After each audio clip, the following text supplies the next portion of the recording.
Boston is perhaps a surprising place to begin a tribute to Indiana's veterans on the occasion of Memorial Day.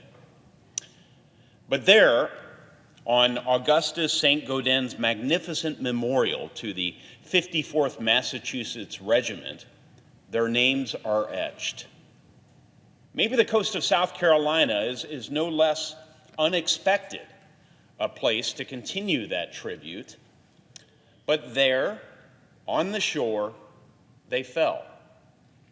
The men who helped save our Union, who forever ended its greatest scourge, who fought for the Declaration of Independence, though they had been denied the inalienable rights it promised. Seldom have American soldiers taken up arms and laid down their lives with such selflessness and yet so much at stake. Many Hoosiers were among their ranks. Their names should be known, their stories told.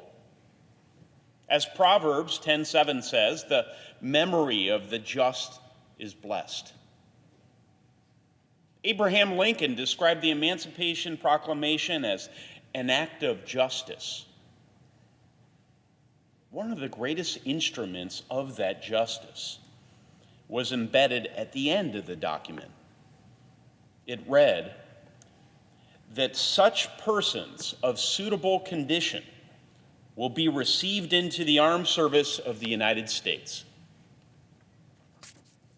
Such persons were Black Americans. Lincoln's words spread far and fast and wide. And in my capital city of Indianapolis, Pastor Willis Revels petitioned Governor Oliver Morton to raise a fighting force.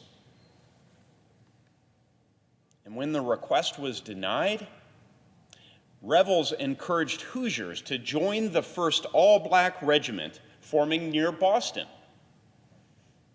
Unable to fulfill its recruitment goals at home, the Massachusetts 54th Infantry sought and welcomed volunteers from across the Union, and Hoosiers answered the call. There were men like George Brody, George Charles, Alfred Lewis, George McGowan. They came from across the great state of Indiana, from places like Newport, Richmond, Louisville, Centerville. They were farmers, blacksmiths, barbers, laborers, and soon enough, they were soldiers for the Republic. There was no doubt of that when the 54th appeared on the dunes of Morris Island. It was before the twilight on July 18, 1863. They were in South Carolina to take Battery Wagner, a seemingly insurmountable obstacle between the Union Army and the port of Charleston. And when the 54th had marched to within 300 yards of the fort, shots streaked overhead. They were ordered to the ground until the fire had passed. Then they rose. They charged forward through sand and marshy water as the sun sank in the western sky. And as they reached the fort, Battery Wagner exploded with fire. The 54th was razed. Like grass before the mower's scythe, one Hoosier survivor wrote afterwards. In the end, the regiment lost nearly 300 men that night, over 40% of its ranks.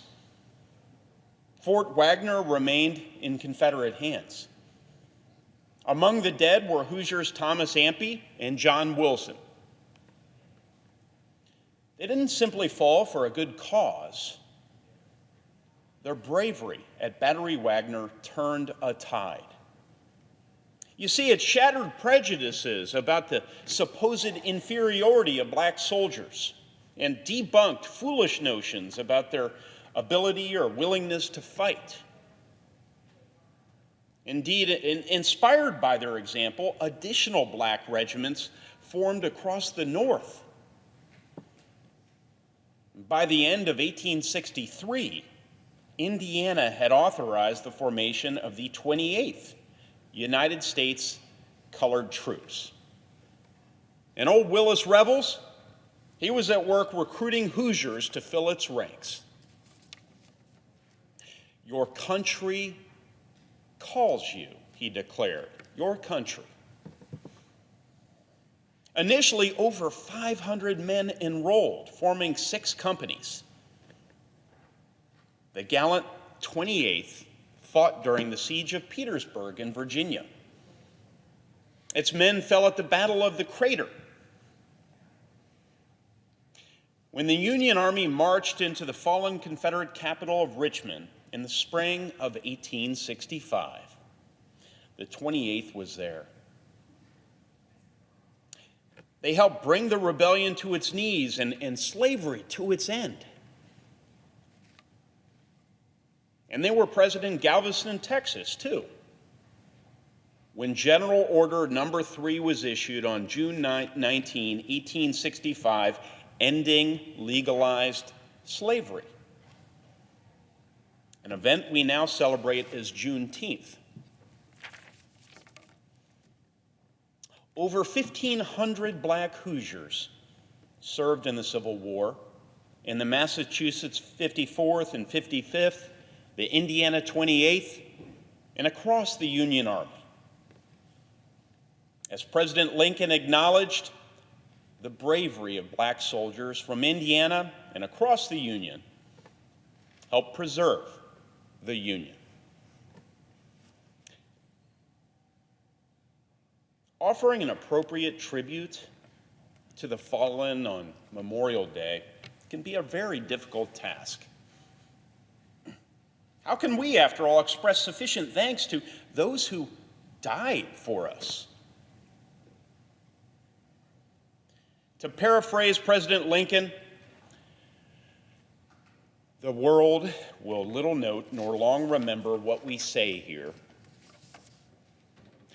but it will never forget the sacrifice of the men who fought in the 54th Massachusetts or the 28th Indiana.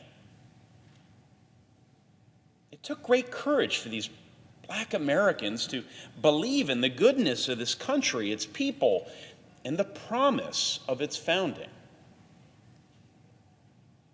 And the reason we build monuments and memorials to those fighting dead is so their examples live, so that we might draw inspiration from these heroes who did incredible things and fought for a more perfect union and a world at peace." And so I close where I began, in Boston, because there, on the memorial to the 54th, the names of fallen Hoosiers, Thomas Ampey and Alicia Burkett, can be found. Their legacy lives on. We remember these men and all who paid the ultimate price for our freedom on this Memorial Day.